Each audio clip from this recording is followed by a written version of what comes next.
पुलवामा जैसी तबाही मचाकर बहुत बड़ी गलती कर चुके हैं। बहुत बड़ी कीमत उनको चुकानी पड़ेगी। ना कोई एविडेंस, पाकिस्तान के ऊपर कुछ किसी किस्म का हमला करेंगे, पाकिस्तान रिटेलिएट करेगा। 100 घंटे के भीतर ही एक बड़े गुनहगार को वहां पहुंचा दिया। Now it is time for India to wait for our response. और वो इंशाअल्लाह कौम मायूस नहीं होगी।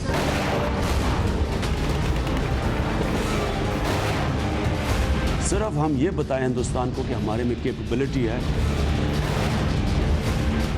इंडियन एयरफोर्स के 2 जहाज शूट डाउन हुए। विंग कमांडर अभिनंदन। हिंदुस्तान का पायलट हमने पकड़ा हुआ है, क्या करने लगे हैं हिंदुस्तान को वापस।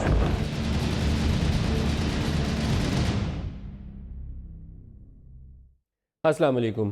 पाकिस्तान पिछले चंद दिन जिस माहौल से गुजरा है उसके अंदर पाकिस्तान को अल्लाह ताला ने बहुत ज़्यादा कामयाबी दी है। इंटरनेशनल महाज के ऊपर, सिक्योरिटी के ऊपर भी एक चीज़ जो हमें फ़र्क नज़र आई, वो फ़र्क ये नज़र आई कि सिविल और मिलिट्री की जानिब से रिस्पांस हमें बिल्कुल यकसुई के साथ एक ही नुक्ते के ऊपर एक ही तरह का नज़र आया। कहीं ये नज़र नहीं आया कि एक राइट की तरफ देख रहा है और दूसरा लेफ़्ट की तरफ देख रहा है, या कहीं पे मफादात का टकराव हो या तरीक़ाकार या टैक्टिक्स के ऊपर इख्तलाफ राय हो।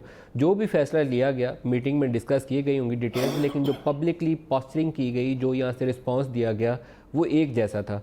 मैंने आज से कुछ अर्सा पहले एक ब्रीफिंग का हवाला दिया था, बैकग्राउंड ब्रीफिंग थी, जिसके आखिर में हमें मौका मिला और हमने आर्मी चीफ से पूछा वज़ीर आज़म के मुताल्लिक़। ये चंद माह पुरानी बात है, नया वाक़या नहीं है, उसको मैं आज की सूरत हाल से रिलेट करूँगा कि वज़ीर आज़म इमरान खान ने ओहदा का हल्फ ले चुके थे, वज़ारत उज़्मा संभाल चुके थे, 2-3 महीने गुजार चुके थे। तो उनसे राय पूछी गई तो उन्होंने कहा कि he is very committed, honest and hard working. ये जनरल बाजवा ने इमरान खान के मुतल्लिक़ राय दी थी। बैकग्राउंड इंटरेक्शन था, हम बोले नहीं, लेकिन अभी हाल ही में मैंने इसका एक तज़किरा किया कि आर्मी चीफ़ की वज़ीर आज़म के मुतल्लिक़ बहुत अच्छी राय है।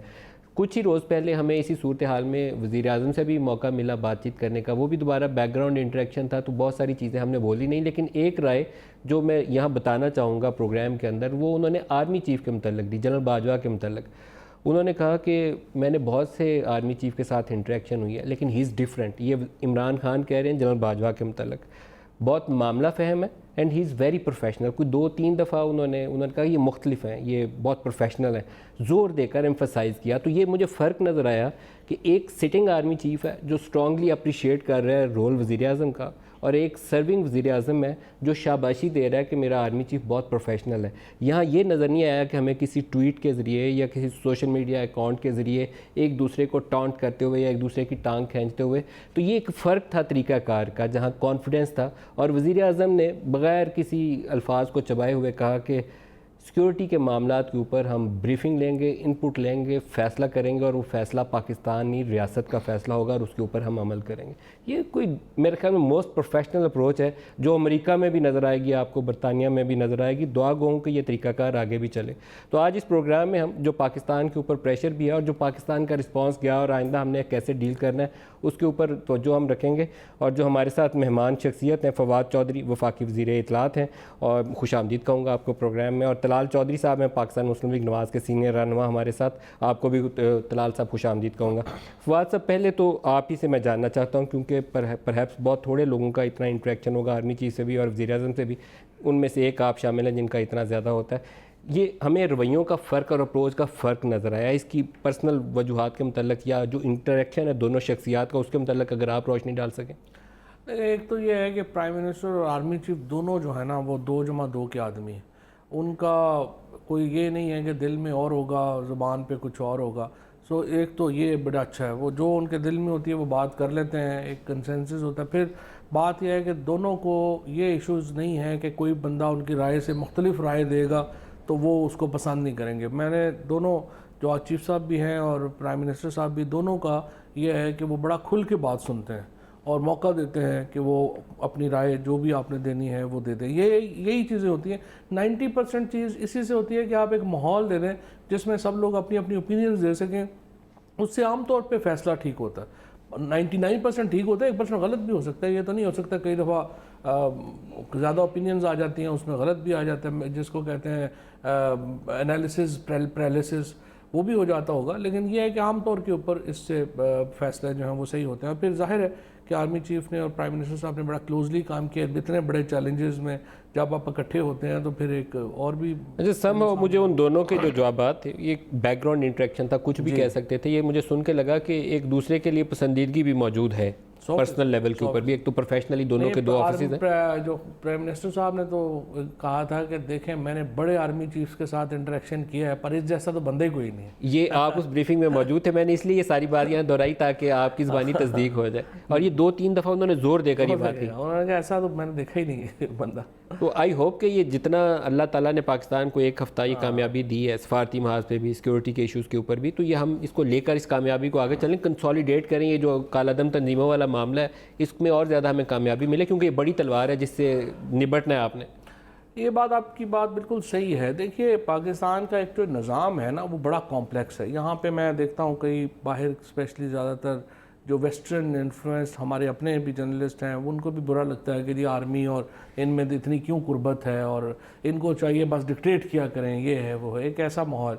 देखिए एक तो ये लोग सिस्टम को नहीं समझते। यहाँ जो सिस्टम है, एक तो इसमें आप ये ज़रूर समझें कि जो जुडिशरी, कैबिनेट और आर्मी, इनके जो बड़े हैं उनकी आपस की एक लाइजन होगा एडमिनिस्ट्रेटिव अफेयर्स के ऊपर, तो ये निज़ाम चलेगा। इनमें से एक भी अपनी जो कह लें कि हट जाए और कहे कि मैंने नहीं ताउन करना बाकियों से, तो ये निज़ाम नहीं चल सकता। फिर इसके साथ साथ नंबर 2 जो हुकूमत के अपने 5-7 मेजर मिनिस्ट्रीज और चीफ मिनिस्टर्स, इनका आपस का लाइजन नहीं होगा, फिर भी सिस्टम नहीं चल सकता। सो डिलीवरी, गवर्नमेंट की डिलीवरी जो है वो 5-6 सीनियर कैबिनेट मिनिस्टर्स और 4 चीफ मिनिस्टर्स और कश्मीर का लगा लें या बाकी जो गिलगित बिल्तिस्तान के, ये 6-7 लोग ये, और कैबिनेट के 12-14 लोग ये हैं, 3-4 ऊपर है। ये 17-18 बंदे जब तक एक पेज पे नहीं होना डिलीवरी नहीं हो सकते। और ऊपर के सिस्टम को तो कोई प्रॉब्लम ही नहीं, इन तीनों में से एक भी उखड़ जाए तो नहीं चल सकता। अभी ये जो कुर्बत है या मोतरफ हैं दोनों एक दूसरे के, दो जो बड़े पावरफुल ऑफिसेज हैं, क्या हमें ये कालादम तंजीमों वाले मामले के ऊपर आगे बढ़ने में मुआवनत फराहम करेंगे? देखिए नदीम साहब, ये जो मैं आपको थोड़ा सा बताऊं कि जो कालादम तंजीमों का मामला है ना, पहली तो थोड़ा बैकग्राउंड हमें देखें। पहली तो ये जब तंजीमें बनी थी लेट 70s में और 80s में, वो भी दुनिया के कहने के ऊपर बनी थी। पूरी दुनिया, अमेरिका, वेस्ट, यूके, यूरोपीय यूनियन, पूरी अरब दुनिया, पूरी मुस्लिम दुनिया हमारे पीछे खड़ी थी और हमारा कंसेंसस ये था कि सोवियत यूनियन को अफगानिस्तान पे कब्ज़ा नहीं करने देना, लिहाजा एक स्ट्रेटजी बनाई गई। उस स्ट्रेटजी के तहत ये जहादी तंजीमें जो हैं वो बनी। उसके बाद हुआ ये कि फिर उसके दौरान जो है वो कुछ कश्मीर के अंदर जहाद शुरू हो गया। कश्मीर से हमारी हमदर्दी है, यहाँ पर वैसी तंजीमें भी बन गई हैं जो कश्मीर के जहाद में इंटरेस्टेड होंगी, उस वक्त बन गई। 2002 के बाद जब परवेज़ मुशर्रफ साहब के ऊपर हमला हुआ, पहला फेज़ आया पाकिस्तान पे जब हमने फ़ैसला किया कि अब हमने अपनी पॉलिसी तब्दील करनी है, क्योंकि दुनिया की पॉलिसी भी बदल गई थी। 2002 में हमने ये फ़ैसला किया, 2014 तक ये फेज़ चला।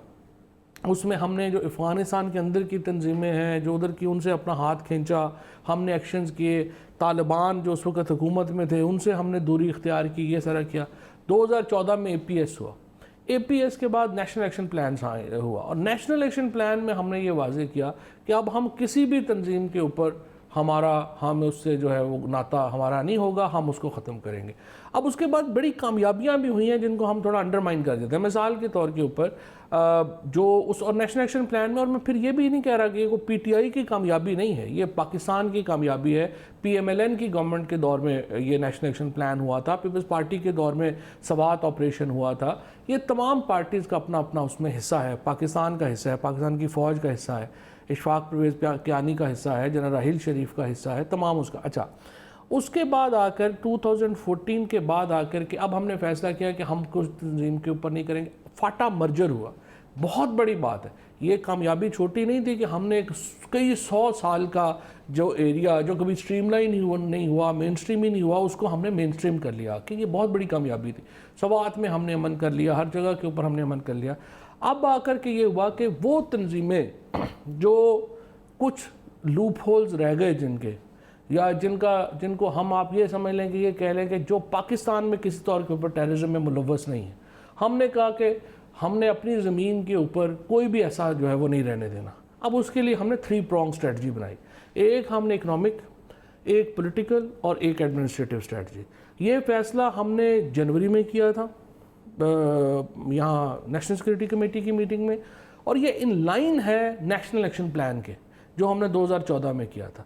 लिहाजा वो जो एक कम्प्रीहेंसिव स्ट्रेटजी जो हमें 40 साल हमने पहले फॉलो की, अब तकरीबन आप समझिए कि 20 साल के बाद या 16 साल के बाद अब हम उस पूरी स्ट्रेटजी को बदलने में ऑलमोस्ट कामयाब हो गए। तलाल चौधरी साहब को भी शामिल कर लूँ, फिर मैं आप ज़्यादा तफसील के साथ इन मामलात के ऊपर आपको लेके चलूँगा। तलाल चौधरी साहब, नवाज़ शरीफ साहब जो थे, मैं उनको हमेशा उस वक्त भी कहता था कि मोदी का यार के नारे लगाने दुरुस्त नहीं है। वो उतने ही पाकिस्तानी है जितना कोई और था और उतने ही मुहब्बे वतन है जितना कोई और था। सिर्फ तरीक़ाकार का इख्तलाफ और इत्तफ़ाक़ राय ना होना और टकराव जो था 2 ऑफिसेज़ का, वो पाकिस्तान के शायद उस वक्त मफादात को सर्व नहीं कर रहा था। जो प्राइम मिनिस्टर को आगे बढ़ जाते या ज़्यादा दिलों में गुंजाइश पैदा हो जाती है, शायद वो सोशल मीडिया के अकाउंट्स के ज़रिए जो कंट्रोवर्सीज आई थी ना आती, तो बहुत सारे इश्यूज़ पहले भी हम एड्रेस करने की जानिब आगे बढ़ सकते थे। इसके ऊपर आपका रद्दमल चाहूँगा।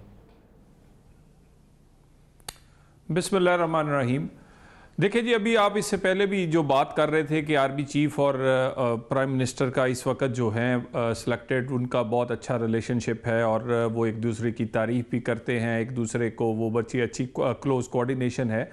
मेरी तो यही दुआ है कि हर आने वाली हुकूमत जो है और पाकिस्तान में हर आने वाला जो वज़ीर आज़म है उसके साथ इसी तरह की कोऑर्डिनेशन हो। और क्योंकि ये मुल्क का मामला है, ये पाकिस्तान के 22 करोड़ लोगों का मामला है और पिछली 70 साल की तारीख में कौन गलत था कौन ठीक था ये तारीख लिखेगी।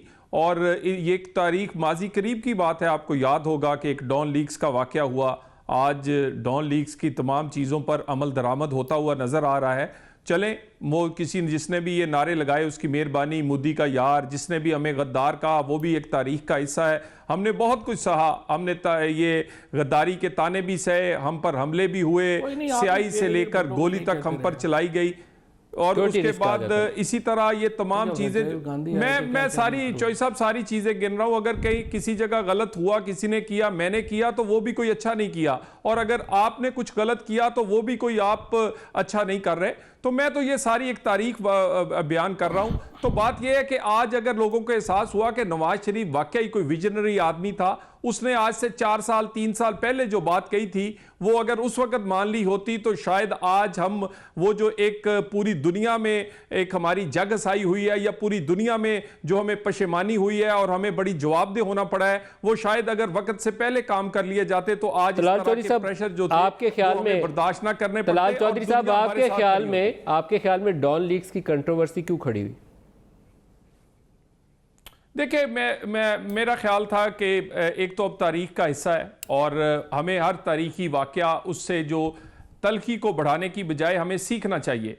मैंने तो इसकी पहली जो वन लाइनर कहा है कि क्लोज कोऑर्डिनेशन जो है वो होनी चाहिए और जो भी मुंतखब हुकूमत हो उसके साथ अदारों को इसी तरह चलना चाहिए। बहरहाल ये आज तारीख ने यही साबित किया कि उस वक्त नवाज शरीफ, उस वक्त की हुकूमत का उस जो मशवरा था वो अगर इस तरह उस पर प्रेशर बढ़ाने के लिए या और चीज़ों के लिए एक लीक्स के तौर पर इस्तेमाल ना किया जाता, उस वक्त की डॉन लीक्स जो थी वो सिक्योरिटी ब्रीच था, मगर आज वो सिक्योरिटी पॉलिसी है। सो ये साबित किया कि नवाज शरीफ का विजन भी ठीक था, हुकूमत की लाइन भी ठीक थी। चले वो गुजर गया। तलाल साहब, जिस बात से कंट्रोवर्सी बढ़ी थी, मैं अपना सवाल दोहराऊंगा, जिस बात से कंट्रोवर्सी शुरू हुई थी, कंट्रोवर्सी ये नहीं थी कि ये इशू डिस्कस हुआ कि नहीं हुआ। मेरा ख्याल है ये इशू डिस्कस हुआ था और इशू के अंदर फ़ौज की जानिब से जवाब ये था कि हम अपनी प्रायोरिटी के मुताबिक चलेंगे और उसके अंदर जमातुल दावा को प्रायोरिटी के एंड पे रखा गया था। मैं बिल्कुल खुल के ये बात करना चाहता हूँ, पठानकोट के बाद की सूरत हाल डिस्कस हो रही है।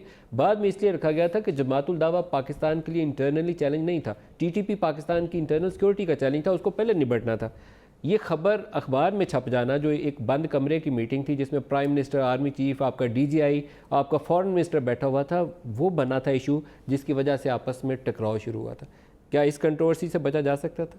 देखिए, देखिए मेरा ख्याल है कि उस वक़्त भी हमने अपना सियासी नुकसान भी किया, अपना हुकूमत का भी समझे नुकसान किया, मगर हमने उस वक़्त भी अदारों को तहफ़्फ़ुज़ात दूर करने के लिए एक कमेटी बनाई, एक इंक्वायरी हुई, इंक्वायरी के बाद लोगों को सज़ाएं हुई और हमने अपना सियासी नुकसान उस वक़्त ज़ाती नुकसान किया इस जानबूझते हुए कि कहीं वहाँ पर हमारे वज़रा की या दूसरों की गलती नहीं थी। मगर आपने देख लें कि अभी उस इंक्वायरी का जो मेन एक जिसे कल्प्रेट कहा गया था, जो उस वक़्त उसको अब इस हुकूमत ने आकर कहा कि वो तो बिल्कुल ठीक था, उसको पर इंक्वायरी बनती नहीं थी, उनको राव साहब को बेगुनाह कर दिया गया। सो मेरा ख्याल है हम पुरानी बातों में ना जाएं कि ये बात ठीक थी या गलत थी, हमें आगे निकलना चाहिए, हमें पीछे माजी से सीखना चाहिए और माजी से सीखेंगे नहीं तो फिर मेरा मतलब इस तरह पछताते रहेंगे। फवाद चौधरी साहब से मैं इस पर लेकिन जवाब लेना चाहूँगा, मौजूदा इंफॉर्मेशन मिनिस्टर हैं, वाकफियत माजी के वाक़यात की भी है और अभी भी। देखिए पहली बात तो यह है नदीम साहब के ये बात जिस तरह से मैंने अपनी पहली बात आपको कही कि पहले तो पाकिस्तान में ये तो आप बिल्कुल लिखी पड़ी बात आप समझ लीजिए कि जब तक इदारों में आपस में जो बड़े 3-4 लोग हैं ना, इनकी आपस की कोऑर्डिनेशन नहीं होगी, ये मामला नहीं चलता। जो नवाज शरीफ साहब का मेजर प्रॉब्लम था और इमरान खान को जो एडवांटेज है नवाज शरीफ साहब के ऊपर, वो एग्जैक्टली ये है। जो नवाज शरीफ साहब का मामला सिर्फ जनरल बाजवा साहब से तो नहीं ख़राब रहा, आप जनरल वहीद काकड़ साहब से शुरू हो जाएं, जनरल जहांगीर करामत पे चले जाएं, जनरल अपने उसके बाद आप जनरल आसिफ नवाज साहब पे चले जाएं, फिर जनरल राहील शरीफ साहब के साथ चले जाएं, फिर जनरल बाजवा साहब जैसे बंदे के ऊपर जिनसे झगड़ा करना वैसे बहुत एक चाहिए अपना आप और इनकी तैनातियां भी प्राइम मिनिस्टर साहब और सबको तैनाती। अच्छा ये प्रॉब्लम इनका ये ना कि जिसकी तैनाती करते हैं ना उसको समझते हैं कि बस ये तो मैंने वो फलाने नो मैं क्लर्क पर तिक रहा कि मेरे नाल है, वो इनका ये रवैया जहनी रवैया है। फिर प्रॉब्लम क्या हो जाता है, देखिए जो रियासतों के फैसले हैं वो ऐसे नहीं होते जिस तरह से नवाज शरीफ साहब ने, मसलन मोदी साहब क्यों डॉन लीग क्यों कंट्रोवर्सी हुई? मैं मसलन आपको बताता हूँ ना, एक तो शक का प्रॉब्लम, मिसाल के तौर के ऊपर ट्रस्ट डेफिसिट था, शदीद ट्रस्ट डेफिसिट था। आप मुझे बताइए नवाज शरीफ साहब को जब पहली बार मोदी साहब ने कॉल किया कि आप उनके ओथ टेकिंग के ऊपर आएँ, तो आपको याद होगा कि उस वक्त जो पीटीआई थी, उस वक्त जो पीपल्स पार्टी थी, उन्होंने कोई इसको ऑब्जेक्शन नहीं किया था। उन्होंने कहा बिल्कुल आप जाएं। नवाज शरीफ साहब वहाँ पे गए, 13 घंटे उन्होंने वहाँ पे गुजारे, 7 घंटे उन्होंने अपने बेटों के साथ बिजनेस मीटिंग्स की और उसके बाद वो सारा बरखा दत्त ने जो लिखा अपनी किताब में वो सामने आया। फिर उसके बाद जब काबुल से आते हुए मोदी साहब ने कहा कि मैं आ रहा हूँ आपके पास यहाँ पे, उन्होंने अपने मिलिट्री सेक्रेटरी को वहाँ से घर भिजवा दिया। उन्होंने अपने जो सारे नेशनल सिक्योरिटी काउंसिल के थे जनरल जंजुआ साहब, उनको बुलाने की जहमत नहीं की। सब लोगों को कहा मैं बस अकेले ही, मैं मेरी बेटी और मोदी साहब बैठ के पाकिस्तान का फैसला कर देंगे। ऐसे नहीं होता। अब देखिए यहाँ आपके ख्याल में इससे कोई सिक्योरिटी ब्रीच हुआ था या कोई प्रोटोकॉल की वायलेशन क्या था? मैं ये कहता हूँ नवाज शरीफ साहब 100% नेक नीयत होंगे, 100% उनका मेरा नहीं ख्याल है कि वो मुल्क दुश्मनी का कोई उसमें अंसर शामिल था। ये तरीकाकार का मेरे ख्याल में गलत है। मुझे आप बताइए, आज मिसाल के तो जिस तरह कल जब प्राइम मिनिस्टर साहब के पास आप बैठे थे, उन्होंने क्या कहा? उन्होंने कहा जी बात यह है कि हम बैठते हैं सारे, हर बंदा अपनी अपनी राय देता है, उसके बाद जो है वो फैसला हो जाता है। इसलिए ये तो प्रोफेशनल वे है, आप इनपुट्स लें और फिर जो टीम लीडर है, जो चीफ एग्जीक्यूटिव, वो फैसला कभी मैं आपको बताऊं 10 जगह होंगी जहां पे प्राइम मिनिस्टर ने अपनी मर्जी की है। उन्होंने कहा नहीं इस तरह नहीं करते, इस तरह से करते हैं। पायलट छोड़ने का फैसला किसका था, प्राइम मिनिस्टर का या आर्मी चीफ का? नहीं, ये तो इकट्ठा फैसला था। इसका बैकग्राउंड आपको पता चल जाएगा। इसमें काफ़ी और भी था इशू इसमें फ्रैंकली, और अपोजिशन ने भी आपने देखा जो इंटरनेशनल प्लेयर्स थे उनकी भी मर्जी और मंशा इसके अंदर शामिल थी काफ़ी इसमें। एक जनरल मुशर्रफ साहब का इसके ऊपर स्टेटमेंट है, मैं वो आपको सुनाना चाहूँगा, फिर इस गुफ्तगू को और आगे बढ़ाते हैं। दिखाएगा जी जनरल साहब ने क्या बोला। आपको कैसे लगी इन दोनों की handling, Imran Khan as prime minister, general Bajwa as army chief? I think बेहतरीन, बहुत अच्छी, बहुत अच्छी। आई टोटली, ये जो एक लास्ट डिसीजन लिया है दैट उसको पायलट को छोड़ दिया, बिल्कुल सही, बिल्कुल सही। अच्छा, एक इसमें इंडियन जज हैं मार्कंडे काटजू, आजकल वो उनके बड़े धांसू किस्म के बयानात आ रहे हैं, बड़े तगड़े आदमी, दबंग किस्म के आदमी, खुल के बोलते हैं। वो कहते हैं ये गाय की पूजा करते हैं, मैं तो इसको जानवर मानता हूँ, मैं तो साइंटिफिक आदमी हूँ, मैं तो पूजा नहीं करता। उनका एक स्टेटमेंट सुनाइएगा, उन्होंने भी इमरान खान के ऊपर बयान दिया। प्रधानमंत्री हैं इमरान खान साहब, पहले मैं उनका बड़ा क्रिटिक था, मगर ये जो उन्होंने स्पीच दी टीवी पे, इसने मुझे उनका एडमायरर बना दिया। क्योंकि इतनी मेच्योर और सेगेसिटी की स्पीच थी, विजडम की। उन्होंने कहा अच्छा आप जिस तरह से हिंदुस्तानी गवर्नमेंट इन्वेस्टिगेशन चाहे, हम राजी हैं, इन्वेस्टिगेशन किया जाए और बातचीत किया जाए, ये तरीका है समस्या का समाधान का। ये लड़ाई वड़ाई करना ठीक नहीं है। जी, प्रोग्राम में दोबारा आपको वेलकम बैक करते हैं। और मेरे ख्याल में फवाद चौधरी ने तो अपना पॉइंट ऑफ व्यू दे दिया तलाल साहब, लेकिन मैं आपका पॉइंट ऑफ व्यू इस इशू के ऊपर लूँगा। लाहौर वाली मीटिंग, मोदी का अराइवल, और अभी ये जो जनरल मुशर्रफ का स्टेटमेंट है इस इशू की हैंडलिंग के ऊपर, दोनों को शाबाशी दी। आपसे भी तबसरा चाहूँगा, क्या दोनों ने अच्छे से हैंडल किया, प्राइम मिनिस्टर इमरान खान ने और आर्मी चीफ जनरल बाजवा ने? अपना मलक साहब, फ़र्क सिर्फ इतना है, हम एक इलेक्टेड हुकूमत थे, एक पॉपुलर तरीन पाकिस्तान का लीडर था, और इमरान खान साहब एक दुआओं से मांगे हुए और ख़ुद से चाहे हुए वो लीडर हैं। तो वो फ़र्क थोड़ा इतना सा है। और बात ये जो आप करते हैं ना जी, कि भी इस वक्त एक वज़ीर आज़म मियाँ नवाज शरीफ की नहीं बनती थी किसी से, मुझे बताएं 1.5 दर्जन वज़ीर आज़म गुजरे उनसे पहले, किसकी बनी है? तो मैं इस वक्त तलखी में नहीं पढ़ना चाहता, ना मैं इसको बार बार दोहराना चाहता हूं, ना मैं गद्दारी के वो फतवे जो हैं वो तो फातिमा जना से शुरू हुए हैं ना जी। वो अगर वहां से गद्दारी शुरू हुई है, उससे पहले से भी, और उसके बाद तौहीन मजहब, गद्दारी, ये इल्ज़ाम बड़े पुराने हैं। मेरा ख्याल है हम इससे थोड़ा सा निकल जाएं, और कम अज़ कम हमने जो इस क्राइसिस में जो हमने सीखा है उससे कम अज़ कम दोबारा ऐसा क्राइसिस पैदा ना हो। हम दुनिया में दोबारा से अकेले खड़े नजर ना आए, हम फिर से दुनिया के आगे, हमें दुनिया शक की निगाह से ना देखे, हमेशा दुनिया हम ही को कोई नसीहत ना करे, बल्कि जिस तरह इंडिया और दूसरों का पॉइंट ऑफ व्यू सुना जा रहा है, इस तरह कभी हमें भी इसी तरह पजीराई दुनिया में मिले। सो अदारों को मुंतखब हुकूमतों के साथ मिलकर चलना चाहिए, काम करना चाहिए। और मेरा अभी भी यही ख्याल है, हमने बहुत सारा नुकसान जो है वो सहा है। काश अगर ये कोऑर्डिनेशनें होती तो जब बस पे चल के वो हमारे घर आए थे, जब वो हमारे घर बिन बुलाए मेहमान बन के आए थे, काश वो मौका हम संभाल लेते, तो इतनी जो ये मौका कि हम फोन करते हैं वो फोन नहीं उठाते, तो ये मौका शायद ना आता। हम बराबरी की सतह पर आज भी उनसे बात कर रहे होते, आज भी दुनिया हमारी उतनी ही बात सुन रही होती जितनी उनकी सुन रही होती है। आज कौमी असम्बली में एहसन इकबाल साहब ने बड़ी धुआंधार तकरीर की, और उन्होंने भी कहा कि हमारा वजीर आज़म तकरीर करता है और मोदी कॉल नहीं उठाता, और एक वो मौका था कि वो बिन बुलाए, जो आपने भी लफ्ज़ इस्तेमाल किया कि वो हमारे घर चल कर आए थे, तो हमने मोदी का यार कह दिया था। मेरा सवाल अभी कायम है कि क्या इमरान खान और जनरल बाजवा इस सूरत हाल को सही से हैंडल किया या नहीं किया, इसके ऊपर आपका तबसरा? देखिए, एक तो सबसे पहली बात यह है कि इस सूरत हाल को बिल्कुल हमारे एज ए अपोजिशन या हुकूमत का मामला ही नहीं है, ये मामला है पाकिस्तान का, और हमने इस सिचुएशन से भी निकलना है। मगर हमने सिर्फ इस क्राइसिस मैनेजमेंट नहीं करनी, हमने लॉन्ग टर्म पॉलिसी पाकिस्तान के जो मुफाद की है वो बनानी है। हमने वो ये फैसले जो डंक टपाव नहीं करने कि आज इस तंजीम पर आज पाबंदी लगा दी, आज हमने सिचुएशन डिफ्यूज कर ली तो शायद इससे मुस्तकबिल बेहतरी। हमें ऐसी पॉलिसी बनानी है कि मुस्तकबिल में ना ऐसे वाकयात हो और दुनिया भर में हम पर शक की निगाह से ना देखा जाए। तो मेरा ख्याल है इस वक्त ये बात कहना कि इस क्राइसिस से हम कितने अच्छे निकले हैं या नहीं निकले, इसका इस बात पर इंसार है कि अगर हम लॉन्ग टर्म पॉलिसी बनाने में कामयाब हुए, वो पॉलिसी जिससे आने वाले वक्त में ऐसे क्राइसिस भी पैदा ना हो, और आने वाले वक्त में दुनिया भर हमें जो जिस शक से और जिन वजूहात की बुनियाद पर वो टेररिस्ट और दूसरे से गिरदानती या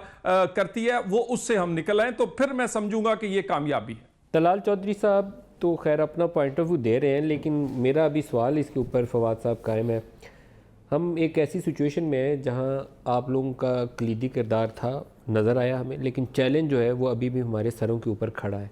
आज वॉइस चाइनीज़ मिनिस्टर पाकिस्तान आए हुए हैं, नाम उनका मुश्किल सा शायद शुआन यू, अगर मैं गलत ना पढ़ रहा हूँ नाम है उनका।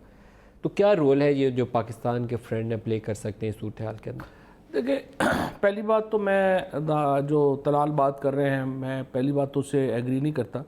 इस वक्त पाकिस्तान को जिस संजीदगी से सुना गया है, जो पाकिस्तान का इमेज इस वक्त आलमी दुनिया में बुलंद हुआ है, ये पाकिस्तान की तारीख़ में बहुत कम हुआ है। चूँकि तलाल चौधरी साहब PMLN से हैं, उनका ख्याल है कि सवाल ही पैदा नहीं होता कि कोई इलेक्शन कोई बंदा जो है वो अपने सर पे भी जीत जाए।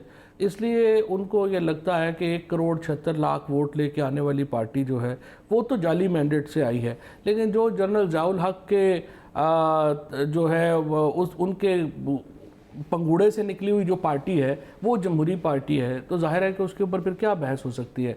जो तमाम शिकवे गिले तलाल चौधरी साहब कह रहे हैं, मैं ज़ाती तौर पे तो आपको मेरे पॉइंट ऑफ व्यू का हमेशा पता है, कभी भी मैंने कभी किसी मजहबी जो इश्तियाल अंगेज़ी के ऊपर मैंने बात नहीं की है, ना ही मैं मज़हब को लाता हूँ, ना ही मैं गद्दारी के फतवे देता हूँ।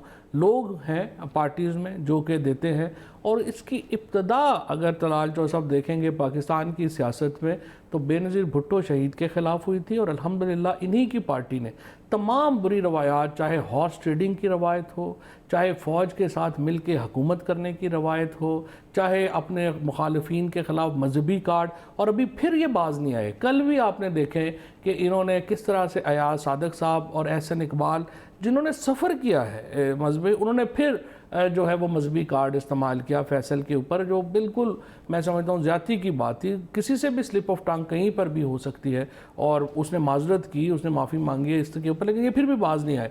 सो बिल्कुल इनकी बात सही है, इनकी लीडरशिप जो है वो सबक नहीं सीखती है माजी से, ना ही उन्होंने आगे भी सीखना। चाइना का रोल इसमें मैं आपको सिर्फ ये बता दूं कि जो पहले 24 घंटे थे, उन 24 घंटों में हमारा point of view international narrative में हम नीचे थे, हिंदुस्तान ऊपर था। लेकिन विद इन 24 आवर जिस तरह से जो प्राइम मिनिस्टर ने जब पहली तकरीर की है और उसके बाद जो दूसरी तकरीर की है, उससे इंटरनेशनल नैरेटिव बिल्कुल तब्दील होकर रह गया। मिसाल के तौर के ऊपर आपने न्यूयॉर्क टाइम्स की अगर हेडलाइन देखी, बहुत कम वाक़े होंगे जहाँ पे हिंदुस्तान ने कहा कि न्यूयॉर्क टाइम्स जो है वो बाइस्ड रिपोर्टिंग कर रहा है, इसको बाहर निकालें। आप वॉशिंगटन पोस्ट की रिपोर्टिंग देखें, आप चाइनीज़ मीडिया को देखें वो पाकिस्तान के पॉइंट ऑफ व्यू को कैसे दे रहे हैं, अरब मीडिया को देखें, पाकिस्तान OIC में गया नहीं, बाइकआउट नहीं किया, फिर भी इतनी तगड़ी बात उन्होंने जो है वो कश्मीर के ऊपर वहाँ से जो है वो आया, बात आई, हिंदुस्तान की मजम्मत आई। सो इस वक्त दुनिया की, चाहे अमेरिका प्रेसिडेंट ट्रंप के ऊपर कितना ज़ोर नहीं लगाया होगा हिंदुस्तान ने कि वो इस वक्त पाकिस्तान के ख़िलाफ़ स्टेटमेंट दें, लेकिन प्रेसिडेंट ट्रंप की स्टेटमेंट उनके हक़ में नहीं आई है। उन्होंने कितना ज़ोर नहीं लगाया होगा बरतानिया के ऊपर, बाकी ममालिक के ऊपर कि वो पाकिस्तान को स्क्वीज़ करें इस मामले के ऊपर, लेकिन आज चाइना हो, बरतानिया हो, मुस्लिम ममालिक हों, इवन यूरोपीय यूनियन हो, उन तमाम ने पाकिस्तान के पॉइंट ऑफ व्यू को सपोर्ट किया है। क्योंकि जो हमने जिस तरीके से कंडक्ट किया प्राइम मिनिस्टर ने और जनरल बाजवा ने, पाकिस्तान की अस्करी क़यादत ने, हमने कहा कि हम वो कहते हैं ना, he who seeks equity must do equity, हम क्लीन हैंड्स के साथ जो है वो हम गए थे, तमाम ममालिक के सामने केस था। और फिर दूसरी बात ये है, ये कोई लोगों को बेवकूफ़ ना समझे, हकीकत लोगों को भी नज़र आ रही होती है कि कौन कहाँ से क्या बोल रहा है। जब हम अब बात की है हमने, और हमने बाद में जो एक्शंस भी लिए हैं वो भी दुनिया ने एवेल्युएट किए हैं। हिंदुस्तान जो बात कर रहे हैं उसको भी दुनिया ने एवेल्युएट कर रही है, और ये दुनिया ये समझती है कि हिंदुस्तान के वज़ीर आज़म एक इस वक्त पागलपन का शिकार हैं, जो अपने इंतखाब के लिए एक इतनी बड़ी आबादी को जंग में झोंकना चाहते हैं। लिहाजा पूरी दुनिया में नरेंद्र मोदी का जो नैरेटिव है उसका मजाक बनाया गया है, उसको जो है वो संजीदगी से नहीं लिया गया, उसके से एक रिजेंटमेंट का इजहार हुआ है। On the other hand Pakistan को बहुत संजीदगी से लिया गया। अच्छा, आज DGISPR का एक इंटरव्यू है CNN ने दिया, वो पहले आपको दिखाएंगे, और फिर जो इंडियन प्राइम मिनिस्टर है मोदी, वो अभी भी उसी लहजे में बात कर रहे हैं। दोनों आपको बारी बारी दिखाएंगे। पहले जनरल आसिफ गफूर दिखाएगा जी। We were, I would say, close to the war because when they violated their space, undertook an aggression, we went for response. Along the line of control, we are eyeballs to eyeballs. So there is presence of troops for decades. But post the Indian aggression and our response, the safeguards have been taken by both sides. Now the ball is in the Indian court. Should they decide to escalate more, the situation will go bad. Not even a single brick has been found there if there was an infrastructure, and not even a single dead body found there. Their claims are false. Jaish-e-Mohammed does not exist in Pakistan. It has been proscribed by United Nations also and Pakistan also. Secondly, we are not doing anything under anybody's pressure. Modi साहब इसके ऊपर किस लबो लहजे में बोल रहे हैं, पहले दिन से आपको दिखा रहे हैं, क्योंकि as leader of a nation और 1.25 अरब की आबादी हो, उसके आप मुंतखब अगर वज़ीर आज़म हैं, तो क्या लहजा यही होना चाहिए उस खिते में जहाँ कोई दुनिया का तीसरा हिस्सा आबाद है, दोनों न्यूक्लियर पावर कंट्री हैं, आपको जवाब भी मिल चुका है, आप घुस के मारने आए थे, अपना ही जहाज़ गिरा के चले गए, बंदा हमने मेहरबानी करके छोड़ा। दिखाइएगा जी आज क्या बोल रहे हैं। मैं क्यों डरूं? अरे 125 करोड़ देश के आशीर्वाद जिसके सर पे होता है वो कभी डरता नहीं है। न हिंदुस्तान से डरता है, न वो पाकिस्तान से डरता है, न किसी चोरों से डरता है। देश को बचाना है कि नहीं बचाना है, देश को आगे बढ़ाना है कि नहीं बढ़ाना है, देश को मजबूत बनाना है कि नहीं बनाना है, आपके बच्चों के भविष्य को मजबूत बनाना है कि नहीं बनाना है। जी दूसरा स्टेटमेंट भी मोदी साहब का सुनवा दें जी। तोड़ जवाब हमारी वायुसेना द्वारा आतंकियों के घर में घुस करके दिया जा चुका है। भारत ने अब आतंकियों और आतंक के सरपरस्तों को डंके की चोट पर कह दिया है कि अब उनके सामने सुधरने के अलावा कोई चारा नहीं है, और अगर वो फिर भी नहीं सुधरेंगे तो फिर क्या किया जाएगा, क्या होगा, ये भी उन्हें बता दिया गया है। ये मोदी साहब की हिम्मत है जी कि ये सारा कुछ होने के बावजूद अभी इसी लबो लहजे में बोल रहे हैं। मेरा ख्याल था कि शायद कुछ चीज़ों के ऊपर, इसको हिम्मत कह लें या ढिठाई ढिठाई, ये प्रॉपर वर्ड, आई थिंक ढिठाई इज़ अ बेटर वर्ड। नहीं, मेरा ख्याल है वो अब अपनी, देखिए एक माहौल है हिंदुस्तान के अंदर, इलेक्शन हो रहे हैं, 33 दिन जो है उनका रह गया है इलेक्शन डेट में आने में करने में। सो उनकी एक अंदरूनी कंपल्शंस हैं। जो गलती उन्होंने की है, अब now not as an information minister but as an analyst, मेरे ख्याल में जो मोदी साहब ने गलती की है, उन्होंने बार अपना बहुत ऊपर सेट कर दिया है। अब उस बार को तक पहुंचना बड़ा एक जान जोखिम का काम है। अब वो वहाँ पर आके फंस गए हैं। अब मुझे ये लगता है जो हम आगे जाएंगे, आप देखेंगे अभी किस पार्टीज़ का अलायंस बन गया उनके ऊपर। वो कहते हैं आप एविडेंस दें कि आपने 300 टेररिस्ट सो कॉल्ड जो है वो मारा है अपने बालाकोट में, एविडेंस है कोई नहीं। मुझे आपको पाकिस्तान में तो हर बंदे को पता है, 3 यहाँ पे 5 बंदा कोई यहाँ पे, एक बंदा जो है कोई वहाँ पे यहाँ पे मारा जाए। सैटेलाइट इमेजेस दुनिया सारी ने छाप दी। पाकिस्तान के अंदर ही कोई नहीं खबर छुप सकती। मैं आपको बताऊं, वहाँ पर ही बंदों ने जाके बैठ के जो है ना वीडियो बना के व्हाट्सएप पे डाल देनी थी, देखो जी इतने बंदे, इतना बंदा मर गया, एक बंदा मर जाए। हमारे यहाँ नहीं खबरें छुपती। पाकिस्तान कोई क्लोज सोसाइटी थोड़ी है, हम कोई वो बादशाहों वाले मुल्क थोड़ी हैं जो इतनी क्लोज सोसाइटी हो। हर फ़ोन में कैमरा लगा हुआ है, 1 सेकंड नहीं लगता, ठक चल के चला जाती है बात। तो पाकिस्तान में खबरें नहीं रुक सकती। अच्छा, उसके बाद इन्होंने वो अब वहाँ कहते हैं कि जी आप एविडेंस दें, एविडेंस है कोई नहीं, खबर कहाँ से देनी है। सो अब होगा ये कि आप देखेंगे कि जो वक्त गुजरता जाएगा, इनकी कैपेसिटी जो है वो लिमिटेड होती जाएगी, वो लेम डक होते जाएंगे और अपोजिशन इनके ऊपर हावी होती जाएगी। So now he will try to do something before he becomes lame duck, but will be he be able to do और that, this will be a question. मैं तलाल साहब आपसे भी चाहूँगा कि इसके ऊपर राय दें, हमें अब कैसे डील करना चाहिए। चैलेंज बहुत बड़ा है, आप भी इसके ऊपर राय दीजिए। देखिए, एक सबसे पहले तो वहाँ एक इंडिया में एक इलेक्शन है और मोदी की आज की इस तरह पाकिस्तान के बारे में ये पोजीशन नहीं है, बहुत देर से यही पोजीशन है और यकीनन पॉलिटिकल एडवांटेज के लिए वो पाकिस्तान बैशिंग का सहारा जो है वो इंडिया की सियासत में वो बड़ी देर से ले रहे हैं और अभी ये पीक पे है ये सब कुछ। मगर ये जो आप बात कह रहे हैं और अभी थोड़ी देर पहले फवाद साहब ने भी बात की कि भी पहले 24 घंटे जब ये टेंशन शुरू हुई तो हम सफारती तौर पर या वैसे लोग हमारी बात नहीं सुन रहे थे और उसके बाद सुनना शुरू हुए हैं। तो मेरा ख्याल है मैं इसके 2 हिस्से करता हूं इसको बेहतर तरीके से डिफाइन करने के लिए कि जब उन्होंने हमारी एयर स्पेस को वायलेट किया तो हमारी बात किसी ने नहीं सुनी और उसके बाद जब हमने उनका जहाज गिराया और उसके बाद पायलट गिरफ्तार हुआ तो फिर उसके बाद सारे लोग सबको बड़ी ज़रूरत पड़ी, सब ने हमसे बात भी की, हमारी बात सुनी। मगर इस जंग के अभी भी मैं समझता हूं ये हमेशा की तरह 2 हिस्से, एक अस्करी हिस्सा है, अस्करी हिस्सा हमने जीता है, हमने सरहद पर भी जीता है, सरहद के अंदर जब वो आए उनको मारकर गिराकर भी जीता है। दूसरा सफारती हिस्सा है। सफारती हिस्से में देखिए ना, हम जो मर्जी कह लें ना, हम किस तरह वो पोम्पियो की स्टेटमेंट छुपाएंगे जो उसने दोनों वजीर खारजा से बात करने के बाद दी है। हम किस तरह जर्मन वजीर खारजा, जब हमारे वजीर खारजा से बात हुई है, उसकी स्टेटमेंट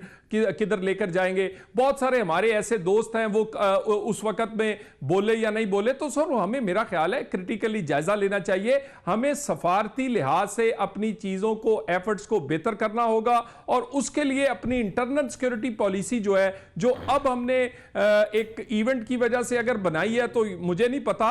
और दूसरी बात कि अगर कोई डोजियर आए और हम अपने लोग गिरफ्तार कर लें सिर्फ इंडिया को खुश करने के लिए, तो ये नहीं होना चाहिए। ये लॉन्ग टर्म पॉलिसी हमारी होनी चाहिए और अपने मुफाद में होनी चाहिए। ना सिर्फ ये कि भी किसी ने कह दिया तो डोजियर में है तो उसे पकड़ लिया जाए या उस वक्त किसी को ब्लैक लिस्ट कर दिया जाए। हमें लॉन्ग टर्म पॉलिसी बनानी चाहिए पॉलिटिकल कंसेंसस से। इसी तरह हमारी जो अफवाज है उनको ऑन बोर्ड लेकर और उसके बाद उस पर अमल करना चाहिए, ताकि मुस्तकबिल में जैसे अस्करी तौर पे हमने ये जंग जीती है, सफारती तौर पे भी हम इसको जीत सके। फवाद साहब, आपको इसको एड्रेस करना पड़ेगा। देखिए, पहली बात तो यह है कि तलाल चौधरी साहब चूँकि फैसलाबाद में हैं और ज़्यादा उनको इंटरनेशनल मीडिया वगैरह वो नहीं देख पा रहे होंगे। वो ज़ाहिर है अपनी लोकल अखबारें जो है, रोज़नामा बोतल, रोज़नामा साबन वगैरह पढ़ के जेलम से फैसलाबाद बहुत आगे है। तो जेलम में मेरा मतलब है जो नहीं, मैं वैसे कह रहा हूँ कि आप नहीं ना, आजकल आप इंटरनेशनल मीडिया वगैरह ने आपका और मेरा पिछले शहरों में शहर मेरा बहुत बेहतर है आपसे, अल्लाह की मेहरबानी। मैं तो फैसलाबाद मेरा, लेकिन फवाद चौधरी शरारत कर रहे हैं, कह रहे हैं रोजनामा बोतल पढ़ते हैं, ये शरारत है आपकी। मैं कह रहा हूँ एक्सेस होगा आजकल, वो तलाल चौधरी, वरना तो CNN नहीं देखते हैं, लेकिन वो एक्सेस चूँकि आजकल नहीं है उनका, तो वो इसलिए वो बात कर रहे हैं कि वो पाकिस्तान को सफारती शिकस्त हुई है। ये एक ऐसी बात है जो सीरियस जवाब, बात तो करें ना। अच्छा, अब इशू ये है कि ये वो बात कर रहे हैं जो भारत के अंदर भी कोई जो है वो इस वक्त मोदी साहब को क्रेडिट देने को तैयार नहीं है। यानी भारत को जितना इस वक्त सफारती इकलापे का सामना है दुनिया में, उसकी कोई तारीख ही नहीं है। मसलन आप देखें कि अगर भारत का या नरेंद्र मोदी साहब का जो आज से वो खुद को क्या समझ रहे थे, वो कह रहे थे हम तो regional super power. How he acted Pakistan के अंदर जो उन्होंने कार्रवाई की, उन्होंने उसके बाद जो स्टेटमेंट इशू किया, आप देखिए जो ओसामा बिन लादेन को यहाँ पे जब इसने अमरीकियों ने मारा था, उसके बाद जो स्टेटमेंट अमरीकियों ने इशू की थी, सिर्फ ओसामा बिन लादेन का नाम हटा के इन्होंने वो स्टेटमेंट इशू कर दी। इनका माइंडसेट ये था, प्रीएम्प्टिव उन्होंने बोला ना, हमने प्रीएम्प्टिव किया, अमेरिकी बन गए, हम भी अमेरिका आए, हम भी आए हैं मारने। अमेरिकी बन के क्या मतलब हुआ? ये खुद को सुपर पावर ही समझ रहे थे कि हम तो बहुत बड़े मामे हैं दुनिया के। जिस तरह से अमेरिका तो चलो है सुपर पावर भाई, तुम ऐसे ही खामखा, वो अपने आप को सुपर पावर समझ के उन्होंने एक्शन लिया। उसके बाद वो फंस गए। उसके बाद जब उनको जो है पता चला कि ये तो मामला बड़ा ख़राब है, उसके बाद आप देखिए OIC में हम गए नहीं, हमने बाइकॉट किया।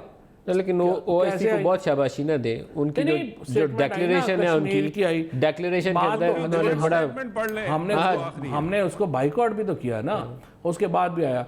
उसके बाद जिस किस्म की जो एक अभी तलाल चौधरी ने दूसरी बात की है, तलाल चौधरी की बात में वजन है कि आप डोजियर के ऊपर एक्ट कर रहे हैं, अपने प्लान से एक्ट कर रहे हैं। वो कहते हैं आए तो बंदा पकड़ लो। ना, कोई डोजियर पे एक्ट नहीं कर रहे। हमने जो अब तक एक्शन लिए हैं ये हमने जनवरी में तय किए थे। अच्छा, लेकिन दूसरी बात मैं आपको बताऊं, अगर इंटरनेशनल फेटफ का मसलन मिसाल के तौर के ऊपर आपके ऊपर दबाव है, या आपके ऊपर नेशनल सिक्योरिटी काउंसिल की रेजोल्यूशन 1276, दोनों दबाव है, डिनाई नहीं करना चाहिए। आप क्या कहेंगे? नहीं दबाव पाकिस्तान के लिए चैलेंज है, हम क्या कहें? हम नहीं मानते आपको। आप ये तो नहीं, पूरी दुनिया एक तरफ है, आप अपनी 1.5 इंच की मस्जिद अलहदा तो नहीं बना सकते। जाहिर है, जैसे हमने ये पॉलिसी जब बनाई थी उस वक्त दुनिया हमारे साथ थी। अब पॉलिसी तब्दील है, दुनिया कह रही है अब तब्दील, और मई के वस्त में उसका अगला रिव्यू है, we have to perform by that time. ये तो नहीं हो सकता कि हम कहेंगे हम नहीं मानते जी हर बात को कह। आपने अब स्ट्रेटजी क्या की है? क्योंकि आज ये खबरें जो छपी हैं कि आपने इस्लामाबाद और पिंडी के भी गिरदोनवाब में कुछ ऐसे मदारस और दीगर जगहों का कंट्रोल संभाला है, एडमिनिस्ट्रेटर तैनात करेंगे, उन स्ट्रक्चर्स को संभालेंगे, वो कर लिए, औकाफ के अंडर कर दिए। आप स्टेट रिस्पॉन्सिबिलिटी लेगी, जो वहाँ मदारस में बच्चे ज़ेर तालीम है उनका क्या करेंगे? नहीं, उनको भी हमने जो है वो बजट्स जो हैं वो उनके हम take over. Federal government budget देगी, फेडरल गवर्नमेंट देगी, क्योंकि बच्चों को तालीम तो देनी है। प्रोविंशियल गवर्नमेंट, हम उनको एजुकेशन में जम करेंगे। देखिए, ये एक हमारा अपना भी देखिए नदीम साहब, लेकिन मैं इसके ऊपर अगर रोशनी डाल सकते हैं, जो बच्चे 12-14 लाख बच्चा है, उसमें से एक हिस्सा आप अभी नेशनलाइज करने जा रहे हैं। एक हिस्सा नेशनलाइज करने, कितनी तादाद है जो नेशनलाइज आपने करनी है? मेरा ख्याल है ये तो ओवरऑल जो इस वक्त 25-30 हज़ार है। 25-30 हज़ार है। हाँ जी। तो फेडरल गवर्नमेंट फुली फंड करेगी उनकी तालीम को? प्रोविंशियल गवर्नमेंट्स करेंगी अपने एजुकेशन डिपार्टमेंट में, फेडरल गवर्नमेंट्स करेंगी अपने, और उनको फॉर्मल एजुकेशन भी इम्पार्ट करेंगे? देखिए, सबसे मैं आपसे ये बात करने लगा था, देखिए हमारा इंटरेस्ट क्या है। अब 30-35 हज़ार बच्चा हर साल ग्रेजुएट हो जाता है मदारस, उनसे नौकरी कोई नहीं है, उनको किधर लगाएं हम? उन्होंने कुछ पढ़ा ही नहीं हुआ, उनके पास सवाए इसके कि वो इमाम मस्जिद हों, उसके अलावा वो लग ही नहीं सकते। सो आप इमाम मस्जिद ज़रूर लगा दें उनको भी हमें चाहिए वैसे कि गवर्नमेंट को कि उनको टेक ओवर करे और हम इमाम मसाजिद जगाएं, जैसे खैबर पख्तूनख्वा में हमने किया था। State should be in control of all this mosques actually, तो उसकी तरफ हमें ज़रूर जाना चाहिए। लेकिन आपने उनको, जब तक आप उनको फॉर्मल के एजुकेशन नहीं देंगे, जब तक आप उनको दुनियावी तालीम भी साथ नहीं देंगे, और रसूलुल्लाह सल्लल्लाहु अलैहि वसल्लम ने तो कहा इल्म हासिल करो चाहे आपको चीन जाना पड़े। तो जो प्रॉफिट की हदीस है, जो रसूलुल्लाह सल्लल्लाहु अलैहि वसल्लम का जो रास्ता है, उसके मुताबिक तो हमने उनको दीन और दुनिया दोनों की तालीम देनी है। कितने टोटल इंस्टीट्यूशन हैं जिनको आप टेक ओवर कर रहे हैं? आज तकरीबन जो है वो मेरे ख्याल है 4 जो है वो उनको जो है वो लिया गया है। बाकियों के साथ भी देखिए हमारा जो इस वक्त जो है ना मामला, इसमें मदारस, ज़्यादातर मदारस जो है उनके साथ कोई प्रॉब्लम ही नहीं है, वो बहुत अच्छा काम कर रहे हैं, उनका से कोई इशू नहीं। सिर्फ कुछ मदारस हैं जिनके साथ शिकायत चली आ रही हैं, और मैंने पहले आपके प्रोग्राम में, अगर आपको याद हो कि इस वक्त ये कोई पुलवामा वगैरह नहीं हुआ था, उस वक्त भी मैंने आपके प्रोग्राम में आके कहा था कि हमने ये फ़ैसला किया है कि हम एक्सट्रीमिस्ट पॉइंट ऑफ व्यू जो है उसको हम नहीं मेन स्ट्रीम होने देंगे। मिनिस्टर साहब, 40,000 मदारस हैं, उन 40,000 में से अगर 40 भी ऐसा काम कर रहे हो तो हमारे लिए तो वो स्टेट के लिए एक सिक्योरिटी हैजर्ड बन जाता है। We have to address that challenge. We have to address that challenge and we are addressing that. Talal साहब, पॉलिटिकल साइड के ऊपर बड़ा एक अजीबोगरीब हम एक हफ़्ता गुजारा है पाकिस्तान में। एक तरफ वो हमारे नैब वाले केसेस, अकाउंटेबिलिटी वाली कंट्रोवर्सीज, बंदे जेल में डालने वाला मामला चल रहा था, इधर से पाकिस्तान को चैलेंज आया तो हमने अपोजिशन को देखा कि बैक ज़बान आज भी वो बिलावल ने बड़ी धुआंधार तकरीर की है कि बुचर ऑफ गुजरात से बुचर ऑफ कश्मीर बन गया। जरदारी साहब सपोर्ट में, शहबाज शरीफ ने outstanding speech as opposition leader जो फ्लोर ऑफ द हाउस की। लेकिन नवाज़ शरीफ साहब की सेहत के ऊपर भी मैं चाहूँगा आपसे अपडेट लेना, क्योंकि वो एक मामला है जहाँ आज उनकी साहबजादी की जानब से, उनकी फैमिली की जानब से, उनके डॉक्टर से मैंने अभी पूछा तो उन्होंने जो लफ्ज़ लिखे हुए हैं कि threat to life and threat to his health remains, कि अभी भी उनकी ज़िंदगी और सेहत को वो ख़तरा बरकरार है, अनलेस कि हम उनको बाकायदा दिल के इलाज की जो सहूलियात हैं और वो फराहमी उसकी शुरू कर दें। ये डॉक्टर अदनान है जो उनके मौलिज हैं, पर्सनल मौलिज। क्या सूरत हाल है, आप अपनी ज़बानी कुछ बयान कर सकते हैं? बिल्कुल, मैं इसको एड्रेस करता हूँ, आपका सवाल बड़ा अहम है। लेकिन इससे पहले अभी मदारिस की बात हो रही थी और अभी बात हो रही थी तालिब इल्मों की, क्योंकि मेरी भी एक कुछ इसमें, क्योंकि मैं रहा हूँ और हम भी देखते हैं, तो मेरा ख्याल है कि हमें इसमें कमिटमेंट चाहिए। और इसमें सबसे अहम अंसर ये है कि हमें जो एक दीनी तबका है उनको ऑन बोर्ड लेने की ज़रूरत है। सिर्फ 80 के करीब मदारिस और मसाजिद जो है वो सिर्फ इस्लामाबाद में नजायज़, या तो वो ग्रीन बेल्ट्स में है या नजायज़ जगहों पर सरकार की काबज़ हैं। ये सिर्फ इस्लामाबाद की मैं बात कर रहा हूं। आपने हटाने की कोशिश की? हज़ारों तालिब इल्म पढ़ते हैं और मैं उसी पे, मैं बिल्कुल ना, मैं देखे ना अपने, हमने कहा कि कितना किसको हटाया, किसको नहीं हटाया, नेशनल एक्शन प्लान पे कितना अमल किया। हम जिस तरह के भी थे, पाकिस्तान में ये जंग कोई तकरीबन 1.5 दहाई से हो रही थी। पहली इंटरनल सिक्योरिटी पॉलिसी नून लीग ने बनाई, नेशनल एक्शन प्लान बना। उस नेशनल एक्शन प्लान के 2 हिस्से थे, आधे के करीब सूबों ने करना था, आधा वफाक ने करना था। एक एक पॉइंट पर कितना ये ग्रीन बेल्ट वाले के ऊपर मैंने ग्रीन बेल्ट के ऊपर मैंने एक सवाल पूछा आप ही की हुकूमत के एक बड़े सीनियर वजीर के साथ। मैंने कहा ग्रीन बेल्ट्स के ऊपर बनी हुई है। पहले एक हमारे यहाँ नाखुशगवार वाक़या यहाँ आप पारा के करीब हुआ था, आप दोबारा क्यों चाहते हैं कि इस तरह की सिचुएशन इवॉल्व हो? हमें अभी से इनको पीछे हटाने की ज़रूरत है। कोई आगे पीछे कहीं एडजस्ट कर लें, लेकिन ये नाजायज़ कब्जा नहीं होना चाहिए। नील रिस्पॉन्स था, कोई एक्शन नहीं था हुआ।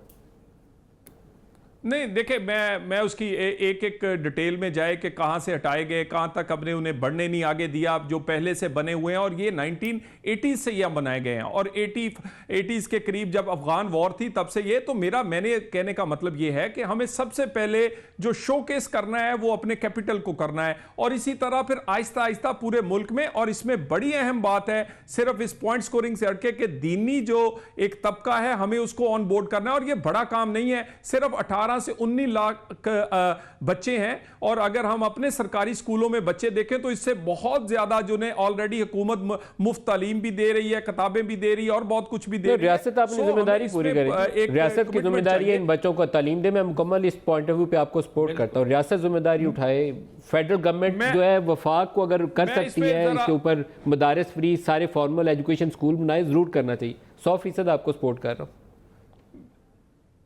मेहरबानी, मैं अब आ जाऊं मियां साहब की सेहत के मतलब। देखिए गुजारिश ये है कि कभी कभी सियासी वजूहात की बुनियाद पर और कभी कभी हम इतने छोटे दिल और छोटी सोच कर हो जाते हैं कि जिससे मुझे कम से कम खौफ आता है कि हमने कम से कम जमहूरियत का नाम और अपनी सियासी तौर पर हम नाम लेते हैं, इंसानी हकूक़ का नाम लेते हैं, लेकिन एक सियासी मुखालफ के लिए हम वो भी नहीं छोड़ते कि उसका इलाज कम से कम किया जाए। और उनका इलाज जो है वो सारे का सारा हुकूमत पर उसका बर्डन है। High court Islamabad high court का फैसला है, अगर मैं आप चाहूंगा कि आप उसके आखिरी 3-4 सफ़े पढ़ दें, जिसमें बड़ा क्लियरली लिखा है कि जो सुबंट है जेल का, ये उसका काम है कि किस अगर कोई भी कैदी या उसके पास जो डिटेन आदमी है उसको हॉस्पिटल भेजना है, नहीं भेजना है, कहाँ भेजना है, और हुकूमत का काम है कि इलाज करे। तो चले अगर उन्हें हमारी कोई परवाह नहीं है, उसकी वो पॉपुलर तरीन लीडर पाकिस्तान का उसकी परवाह नहीं, सियासत की परवाह नहीं, कम से कम हाई कोर्ट के फैसले को इंप्लीमेंट ही कर दे। मगर बड़े अफसोस की बात, आधी दर्जन बोर्ड बने, आधी दर्जन, एक भी बोर्ड के कहने पर अमल नहीं हुआ। कौन सी चीज इन्हें रोकती है कि वो उस जगह पर ना लेके जाएं जहां दिल का इलाज है? कभी सर्विसेज अस्पताल, कभी जनाह अस्पताल। बात यह है कि नवाज शरीफ साहब का बेहतरीन इलाज होना चाहिए। अगर उनको इलाज की ज़रूरत है, जिस डॉक्टर की जो डॉक्टर उनको चाहिए, जो डॉक्टर वो कहते हैं उसके मुताबिक उनका इलाज होना चाहिए, इसमें तो कोई दो राय नहीं है। मसला क्या है? मसला ये है कि अगर कोई और मुल्क हो पाकिस्तान के बजाय, जहाँ ये मुतालबा जो कर रहे हैं तलाल चौधरी साहब और इनकी पार्टी के, उनको इलाज के लिए मुल्क से बाहर भेजा जाए, यानी 3 दफ़ा का इलेक्टेड प्राइम मिनिस्टर और जिनके भाई चीफ मिनिस्टर जो 30 साल मुल्क में इक़्तिदार में हों, उसके बाद अगर वो ये कहें कि पाकिस्तान के अंदर कोई हस्पताल ही ऐसा नहीं है जहाँ पे मेरा इलाज, इसके ऊपर कोई और मुल्क हो, इनके पॉलिटिकल कैरियर्स ख़त्म हो जाए, ये बात ही ना ये कर सके। ये तो मैं हैरान हूँ इनकी जुर्रत के ऊपर कि ये लोग ये बात खुलेआम कर रहे हैं और लोगों के ज़ख्मों पे नमक छिड़कने वाला बात है कि हमारा जो पाकिस्तान के अंदर इलाज मुमकिन ही नहीं है, हमें आप जेल से निकालें, हमें जहाज़ में डालें, हमें आप बाहर मुंतकिल कर दें। अब इशू ये है कि अगर आपने वैसे मतलब जेल आप नहीं कर सकते और आप समझिए कि आप परेशान। फवाद चौधरी साहब एज ए जर्नलिस्ट ही मेरा रोल तो नहीं बनता, लेकिन अगर वो लंदन जाके इलाज कराने पे खुश है तो उनकी इज्जत की खातिर के पाकिस्तान में 3 दफ़ा वज़ीर आज़म रहा, जहाज़ पे बिठा के भेज दें उन्हें लंदन, करवाने दे इलाज। अगर कोई प्रोविजन आप निकाल सकते हैं तो बिठा दें, क्योंकि हेल्थ के ऊपर अगर उनका इशू है तो मेरे ख्याल में काफ़ी आपको नरम दिली का मुजाहरा करें। पाकिस्तान में कौन सा डॉक्टर है जो आ नहीं सकता, कौन सा इलाज है जो हो नहीं सकता? पहली बात है मुतालबा ही गलत है और मेरा नहीं ख्याल इसमें कोई जान है। दूसरी बात यह है कि अगर इनका जेल में नहीं रहना चाहते और उनको लग रहा है कि प्रॉब्लम है, फिर प्ली बारगेन एक लॉ के अंदर एक मौजूद है। प्ली बारगेन में इनको चाहिए कि नैब को अप्लाई करें और नैब के साथ अपने मामला तय करें और जितने भी उनका हिसाब किताब है वो उनको चुकता करें और वो चले जाए। तलाल साहब देखिए, सबसे पहली बात तो यह है कि लंदन वाली बात किसी ने की नहीं है। मैंने इसीलिए आपसे कहा था क्योंकि मेरे कहने पर तो फवाद चौधरी साहब या पाकिस्तान के दुनिया के कहने पर जिसके 1.5 लाख करोड़ वोट लिया है उसके लीडर पे की सेहत का क्या मामला है, उसकी जान को खतरा, इनकी कान पर जू नहीं रीजेगी। मगर ये कम से कम वो पढ़ लें कि इस्लामाबाद हाई कोर्ट ने कोड किया है वो प्रिजन रूल्स, जिसमें ये कहा गया है कि सुबंट जो है जेल का वो ऑथोराइज है, वो ही सब कुछ कर सकता है। इसमें किसी मरीज की मर्जी या उसकी कैदी की मर्जी नहीं है कि वो मैं जी फलां मैंने जाना है या मुझे भेज दें। वो सारे डॉक्टर्स रिकमेंड करते हैं, फिर बोर्ड बनते हैं, बोर्ड्स रिकमेंड करते हैं। मेरा गुजारिश ये है कि वो डॉक्टर्स, वो बोर्ड जो 6 बोर्ड इनकी हुकूमत ने बनाए, उनके कहने पर अमल क्यों नहीं कर देते? उन पर कम से कम इंप्लीमेंट कर दें। उन्होंने लंदन तो लिखा नहीं, सिर्फ एक हमें क्या कहते हैं तज़हीक करने के लिए, सियासी तौर पर पॉइंट स्कोरिंग करने के लिए लंदन की सुना देते हैं। भाई आपने इलाज करवाने की कोशिश कब की है? आपके बोर्ड्स ने रिकमेंड किया। आप कोई तजवीज़ कर सकते हैं दलाल साहब, आप तजवीज़ कर सकते हैं कि किस हॉस्पिटल में भेजा जाए ताकि मिनिस्टर साहब पास ही है, मैं इनसे पूछूं कि वहां भेजें? देखिए देखिए ये आज 2 महीने हो गए हैं, सारी दुनिया को पता चल गया है कि दिल का मामला है और दिल की उनकी बीमारी है। आप उन्हें कभी सर्विसेज हॉस्पिटल ले जाते हैं, कभी जना। मुझे आप बताएं, अब नदीम मलिक साहब आप भी लाहौर को जानते हैं, कभी दिल के मरीजों को यहां भी कोई लेकर गया है? कल लेके जाए बताएं मुझे, मैं इनसे दरखास्त करूंगा, प्रोग्राम में लाइव में दरखास्त करूंगा, आप बताएं कहां भेजे। नहीं, जब देखिए जो भी इनके बोर्ड बने हुए हैं, उन बोर्ड की रिकमेंडेशन पर जिस डॉक्टर से जहां से वो इलाज उनका हो सकता है, गवर्नमेंट के पास बहुत अच्छे हॉस्पिटल हैं, वो बिल्कुल वहां पर भेजे। लेकिन कम से कम ये काम ना करें कि भी आप उन्हें इलाज भी ना करवाएं और उसके ऊपर आप बयानबाजी भी करें और आके जो हमने करना होगा हम करेंगे। 100% उनका इलाज होना चाहिए, 100% उनको जो बेहतरीन डॉक्टर है वो मिलना चाहिए, 100% जिस अस्पताल में वो पाकिस्तान में मुतमईन है उनको वहाँ पे जाना चाहिए। बड़ी सिंपल बात है। अगर वो सिर्फ ये है प्रॉब्लम, एक सिर्फ जो उन्होंने जो ज़मानत का ये कह रहे हैं वो हाई कोर्ट ने क्यों रिजेक्ट किए, इसका तो मतलब ये होगा कि आधी जेल जो है वो फिर बाकी सारे भी वही प्रिंसिपल अप्लाई होगा ना फिर बाकियों के ऊपर भी।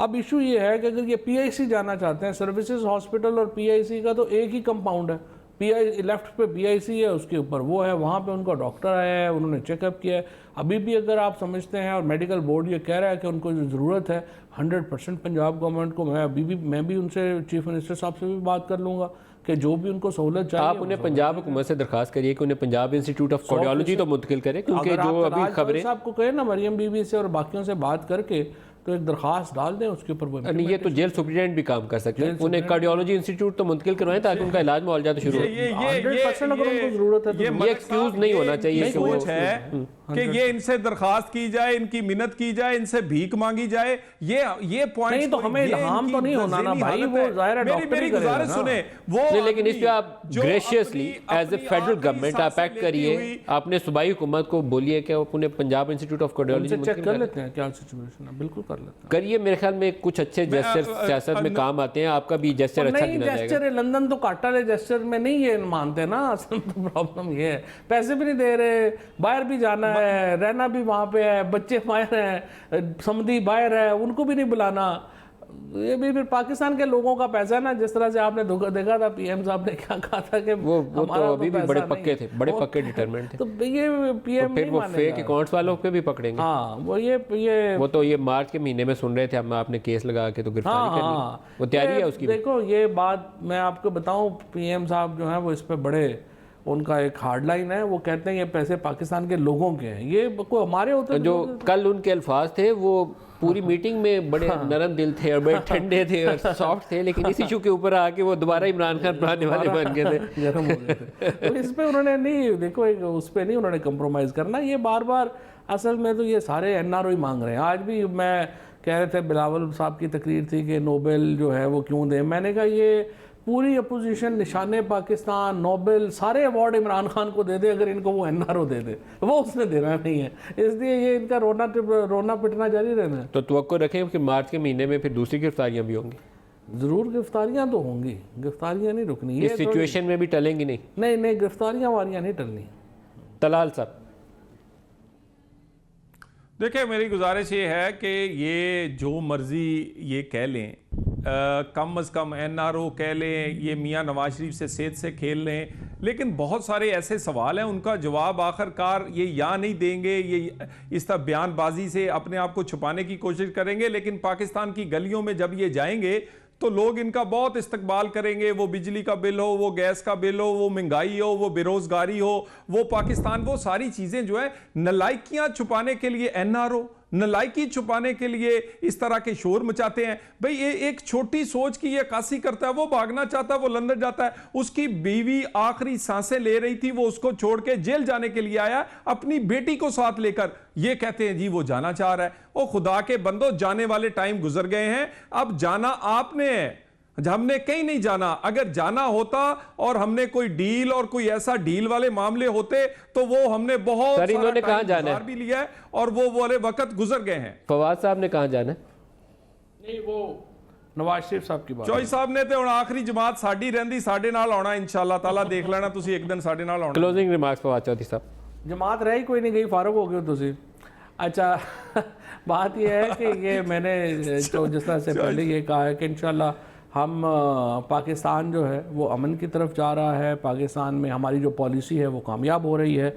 इंशाल्लाह ये डी एस्केलेशन में बेहतरी आई है, पिछले आई वुड से 90 घंटों में 100 घंटों में बेहतरी आई है, मज़ीद इसमें बेहतरी आएगी। पाकिस्तान का पॉइंट ऑफ व्यू जीत रहा है इंशाल्लाह ताला। हम जो हमारी इकनॉमिक पॉलिसी है उसके ऊपर हम कारबंद हैं, उसके ऊपर हम लेके चलेंगे। फवाद चौधरी साहब और तलाल चौधरी साहब, आप दोनों का बहुत शुक्रिया। आज के लिए इतना ही, इजाज़त दीजिए, खुदा हाफिज़।